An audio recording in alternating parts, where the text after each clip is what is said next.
Nathan. Not the evening you'd have hoped for, and it's disappointing in the semi-final of the Links Cup.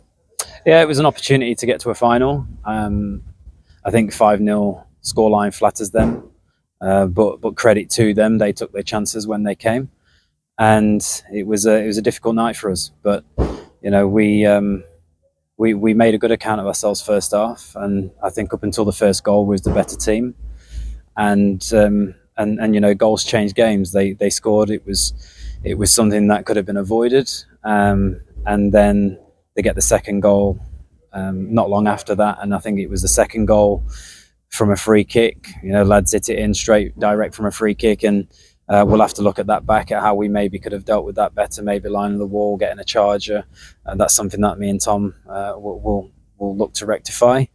But even at half time, said to them, they're still well in the game, and there's nothing between the two sides. But of course, when they go 2-0 up, they come out second half and they're on the front foot, and unfortunately for us, we couldn't find a way back into the game. You've alluded to it there, actually, that you started quite well actually in that first 15 minutes. So to slip two behind quite quickly after that must have been really frustrating. Yeah, it was. We started well. We started on the front foot.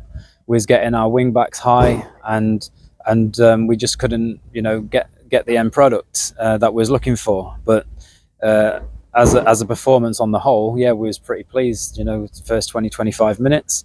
And I think that's why I said it flatters them the scoreline, is because if anybody was in the ground, within that 25-30 minute period, you wouldn't have thought that there was one team that was going to go and win it by that margin. So disappointing the fact that the scoreline suggests that obviously we was beaten by the better team in the end, but we can't get too disappointed, because I thought, throughout the game, barring the individual errors and certain moments in the game, I thought on the whole, we did okay.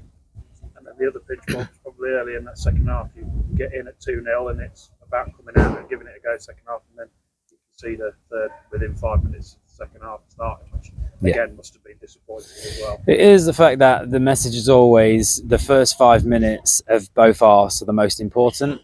You'll see it at every level, where sometimes you concede a goal in that early period and it sets the tone for the game. And we come out second half, if we wanted any chance of getting back into the game, then we get to 60 minutes at 2-0, we're still in it, and then we finish that last period strong. And unfortunately, we did concede pretty early into the second half, and then it got to a point in the second half where we needed to have one eye on Saturday. We are struggling with players' injuries, and we had a few walking wounded tonight. So we knew that coming into the game, that we had to be smart to make sure that we patch those players up and look after them. And I think halfway through the second half, that was the case.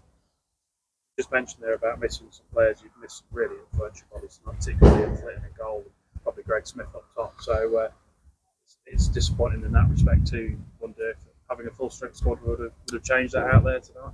Absolutely, yeah. I mean, they're two key players for us. Greg, what he's like with his personality, and that's what probably lacked a little bit tonight. But the boys that was available, I thought that they worked hard. I thought the attitude was spot on, and it wasn't for the lack of trying.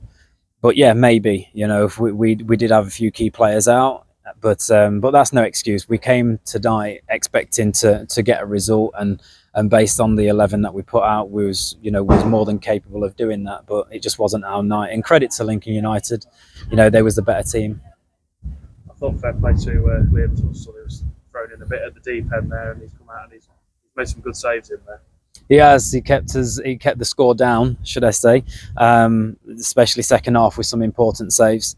But that we knew coming into this game tonight that we was a little bit disjointed, and like I say, we're not going to use that as an excuse. But for us, it's more about now focusing on Saturday and forward.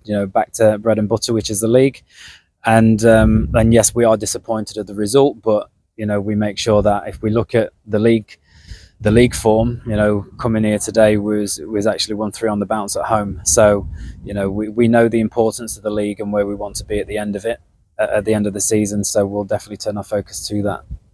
Yeah, and that's what last thing I'm going to mention actually. It's Hucknall again. It's Yeah. a bit of a strange one that you played in 2 weekends running, but Dean's just mentioned 11 games to go now in the league, and it's full steam ahead on that run in now.